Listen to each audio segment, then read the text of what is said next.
Praise lord. దేవుని శ్రేష్టమైన నామమునకు మహిమ కలుగునుగాక. ప్రభు నామమున మీ అందరికీ హృదయపూర్వక వందనాలు. ఈ ఉదయకాలము దేవుని వాక్యాన్ని విందాం. కొరింథీయులకు రాసిన మొదటి పత్రిక 10వ అధ్యాయము 13వ వచనము. దేవుడు నమ్మదగినవాడు, మీరు సహింపగలిగినంత కంటే ఎక్కువగా ఆయన మిమ్మను శోధింపబడనీయుడు. ప్రియమైన వాళ్ళరా, ఇక్కడ భక్తుడైన పౌలు గారు మరి మంచి విషయాన్ని తెలియజేస్తున్నారు శోధనల గురించి. ఎందుకంటే సాధారణంగా మనుషులకు కలిగే శోధనలు ఉన్నాయండి.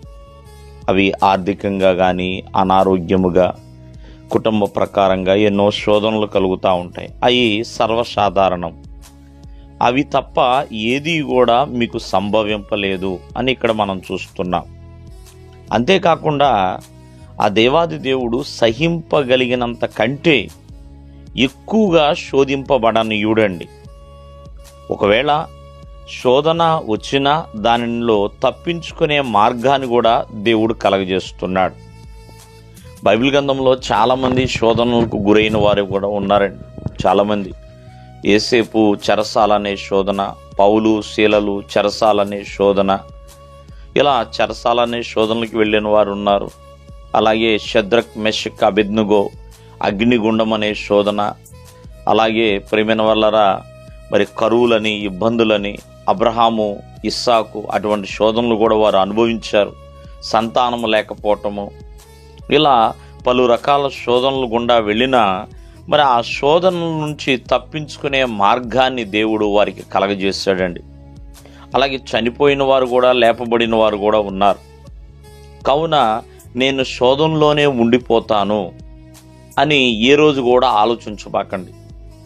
ఖచ్చితముగా మీరు సహింపగలిగినంత శోధన తప్ప మరి ఏది కూడా దేవుడు అనుగ్రహించడండి. కావున శోధనలో మరి ఎంతో సహనముతో, ఓర్పుతో మనము జీవించినప్పుడు ఆ శోధన నుంచి బయటికి రాగలుగుతాం. కారణము ఆయన నమ్మదగిన దేవుడు, విడిచిపెట్టే దేవుడు కాదండి. ఎల్లప్పుడూ బలపరుస్తూనే ఉంటాడు. చేప కడుపులోనే యోనా ఉండిపోలేదండి. 3 రోజులే ఉన్నాడు. తర్వాత బయటకు వచ్చేసాడు. నినివే పట్టణానికి సువార్తని తను ప్రకటించాడు. ప్రియమైన వల్లరా, మరి సింహాల గుహలో రాత్రి మాత్రమే ఉన్నాడండి దానియేలు. మరలా ఉదయం కల్లా బయటకు వచ్చేసాడు. కావున ఎప్పుడు దేవుడు నీ జీవితంలో అద్భుతాన్ని, ఆశ్చర్యాన్ని జరిగిస్తాడో తెలియదు. కావున ఆ యొక్క శోధనలో అయినా, సమస్యలైనా నమ్మదగిన దేవుని ఎదుట విశ్వాసం ఉంచి ఆత్మీయ జీవితంలో ఎక్కడా వెనకబడిపోకుండా, నిరుత్సాహపడిపోకుండా ముందుకు కొనసాగితే శోధనలో దేవుడు విజయాన్ని అనుగ్రహిస్తాడు. దేవుడు మిమ్మను ఆశీర్వదించును గాక. ఆమేన్.